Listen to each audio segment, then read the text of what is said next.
Hello friends, welcome back to my channel. So friends, आज की इस वीडियो में मैं आपको अपनी पूरी कंप्लीट जर्नी बताने वाला हूँ। मेरी लाइफ में मेरी क्या क्या फेलियर्स रही एंड मैंने उससे कैसे कोप अप किया। मेरा मानना है कि जितना इंसान एक सक्सेस स्टोरी से नहीं सीखता, उससे कई ज्यादा अपने फेलियर से सीखता है। सक्सेस स्टोरी बताने के लिए तो काफी अच्छी होती है, बट जितना मोटिवेट और गाइड आपको एक फेलियर स्टोरी से मिलती है, उतना ज्यादा मोटिवेशन आपको किसी और चीज से नहीं मिलती। तो बेसिकली मैं बिहार के एक छोटे से डिस्ट्रिक्ट से रहने वाला हूँ। I was never a sharp minded student. मैं हमेशा से एक मॉडरेट स्टूडेंट रहा हूँ। पढ़ाई से ज्यादा मेरा इंटरेस्ट खेलने और अपनी हॉबीज की तरफ हमेशा से ज्यादा रहा था। बट सेवेंथ के बाद मुझे रियलाइज हुआ कि एक पॉइंट ऑफ टाइम में आपको मेहनत करना पड़ता है एंड एक गोल आपको सेटअप करना पड़ता है। फिर मैंने अपनी पढ़ाई स्टार्ट की एंड टेंथ बोर्ड्स में काफी अच्छे स्कोर किए। बट आफ्टर दैट मेरा एक मोटिव था कि मुझे डॉक्टर बनना। बट एज सच मुझे ज्यादा पता नहीं था, बस ये पता था कि हाँ, बायो लेने से इंसान डॉक्टर बनता है। सो मैंने अपने डिस्ट्रिक्ट के ही सीबीएसई स्कूल में 11th एंड 12th के लिए स्कूलिंग ज्वाइन कर ली। सो आफ्टर दैट स्कूल जाता था, वहां पढ़ाई करता था एंड फिर वापस आके बिना किसी एक पर्टिकुलर पाथ के बस ऐसे ही एज सच में पढ़ा जा रहा था। बट जब तक आपके पास एक प्लान नहीं होता है, फिर आपकी पढ़ाई एक सक्सेसफुल पढ़ाई नहीं मानी जाती है। सिर्फ मेरे साथ भी ऐसा ही था।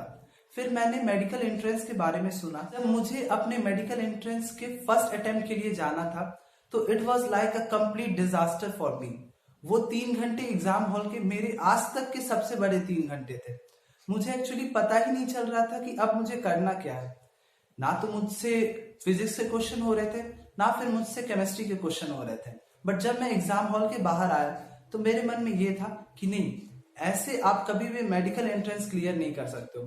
फिर मैंने सोचा कि नहीं, अगर मुझे अपनी ड्रीम के लिए जाना है तो मुझे एक स्टेप लेना पड़ेगा। फिर मैंने अपने पेरेंट्स से बात की कि मुझे बाहर अपनी स्टडीज के लिए जाना है ताकि मैं नीट की प्रिपरेशन कर सकूं।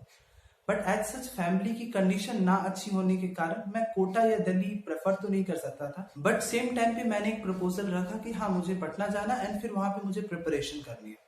फिर मैंने पटना में जाकर पीजी में अपने एक फ्रेंड के साथ रखकर मैंने नीट की प्रिपरेशन स्टार्ट कर दी।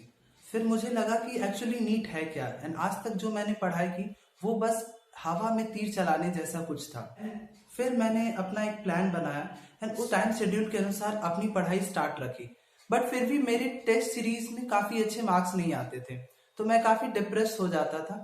लेकिन मेरे दोस्त हमेशा मुझे गाइड करते थे कि कोई बात नहीं, अगर आपके इस टेस्ट में अच्छे मार्क्स नहीं आ रहे हैं तो नेक्स्ट टेस्ट में आप अच्छा कर लेना एंड वहां से आपके मार्क्स से ग्रोथ होंगे। पता है, आपकी लाइफ में सबसे ज्यादा इंपॉर्टेंट आपके अच्छे दोस्त एंड आपके पेरेंट्स होते हैं। कभी भी आप लो फील करो तो मेक श्योर कि आप उनसे जरूर बात करो। इससे आपका कॉन्फिडेंस हमेशा बूस्ट अप होता है। एक अच्छा फ्रेंड एंड एक पेरेंट्स लाइफ में काफी इंपॉर्टेंट होते हैं। उनकी गाइडलाइन से अगर आप चलते हो तो आप कभी भी भटकोगे नहीं। सो मेक श्योर कि आप टाइम टू टाइम उनसे बात करते रहें। बट फिर मैं नेक्स्ट ईयर सेकेंड अटेम्प्ट के लिए गया, तो वहां भी मेरा एग्जाम एज सच कुछ खास नहीं हुआ। Again I have to go with the same failure. Answer key मिलाने के बाद मुझे पता चल गया था कि गवर्नमेंट में तो कहीं मेरा एडमिशन होना नहीं है। फिर जस्ट आफ्टर आंसर की मिलाने के बाद मैंने एक ट्रेन पकड़ी एंड आई वॉज अननोन कि उसकी डेस्टिनेशन क्या है। मैंने अपनी फोन स्विच ऑफ कर ली एंड एज सच किसी से कोई कांटेक्ट नहीं रखना चाहा। बट फिर मुझे रियलाइज हुआ कि how I could be so irresponsible and so selfish to myself, कि मैंने अपने पेरेंट्स के बारे में भी नहीं सोचा कि उन पे क्या बीत रही होगी।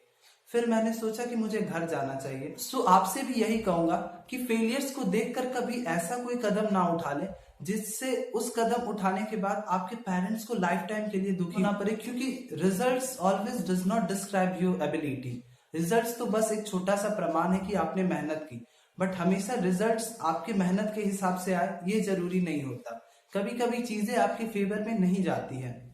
तो फिर मैंने कुछ दिन के बाद सोचा चलो, जो बीत गया अब तो हम उससे कुछ बदल नहीं सकते।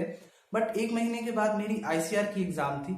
सो फिर मैंने उसके लिए प्रिपरेशन स्टार्ट की एंड मैंने वो एग्जाम दिया। वो पेपर मेरा काफी अच्छा हुआ था, but I was not certain कि मेरा रिजल्ट कैसा आएगा।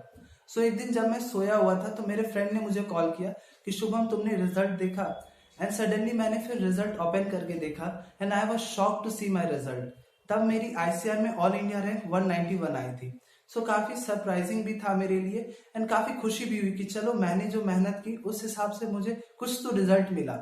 फिर मैंने आईसीआर ज्वाइन कर लिया एंड वहां से मैंने सोचा कि अब मैं वहां ज्वाइन करके फिर से नीट की प्रिपरेशन अपनी जारी रखूंगा। बट क्या हुआ, 1 महीने तक मुझे समझ में ही नहीं आया कि वहां पे चीजें करनी कैसे। फिर धीरे धीरे मैं वहां की कैरियर स्कोप सैलरी ये सब जानने लगा, तो मुझे रियलाइज हुआ कि चलो नीट का आइडिया हम ड्रॉप करते हैं एंड इसे ही कंटिन्यू करते हैं। बट फॉर्म तो मैंने भर दिया था। फिर जब 15 दिन बचे तो मुझे सडनली रियलाइज हुआ कि जब फॉर्म भरा ही है, एग्जाम देना ही है, तो क्यों ना कुछ पढ़ लेते हैं।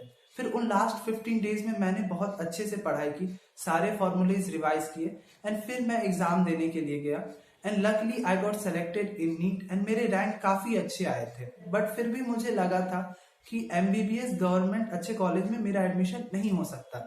सो फिर मैं आयुष काउंसलिंग के लिए पहले गया एंड वहां से मुझे एनआईए जयपुर अलॉट हुआ था। बट कहीं ना कहीं एग्रीकल्चर करने के बाद आपके दिल में कहीं ना कहीं एग्रीकल्चर बैठ जाता है। So I was so much concern about the farmers of my country and मुझे लगा कि जब तक एग्रीकल्चर स्ट्रांग नहीं हो सकता, कोई भी कंट्री स्ट्रांग नहीं हो सकता। हमारे कंट्री का बेसिस ही एग्रीकल्चर है। मेरा ड्रीम डॉक्टर बनने का था, बट कहीं ना कहीं वो एग्रीकल्चर भी दिमाग में था। सो मैंने फिर वेटनरी को चूज किया एंड मैंने सोचा कि मैं उन मूक पशुओं का इलाज करूंगा जो आपको अपनी तकलीफें नहीं बता सकते।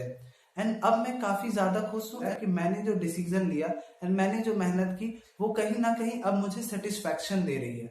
सो मेक श्योर कि आप जिस भी कोर्स में जाओ वो आपको हमेशा के लिए सेटिस्फैक्शन दे। इस पूरे एक्सपीरियंस बताने का बस एक मोटिव है कि आप फेलियर से बैठे ना, उसे अपने सक्सेस का पाथ समझे।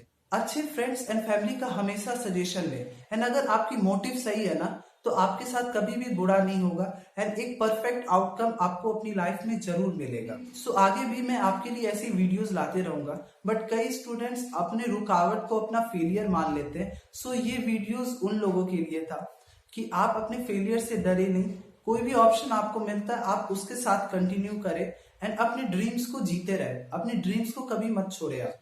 एंड आज मैं यहाँ आपको गाइड कर रहा हूँ, कल को आप यहाँ अपने जूनियर्स को गाइड करोगे एंड आप अपनी सक्सेस एंड फेलियर स्टोरी उन्हें बताओगे। वैसे भी कहते हैं ना, life is not that simple, so आप उसे और क्यों कॉम्प्लेक्स कर रहे हो। सो सिंपली उसे जियो एंड मेहनत को कभी मत छोड़ो, उसे कंटिन्यू रखो। सो मिलता हूं अपनी अगली वीडियो में, तब तक के लिए stay safe, take care. V Kumar Shubham, shining off, bye bye.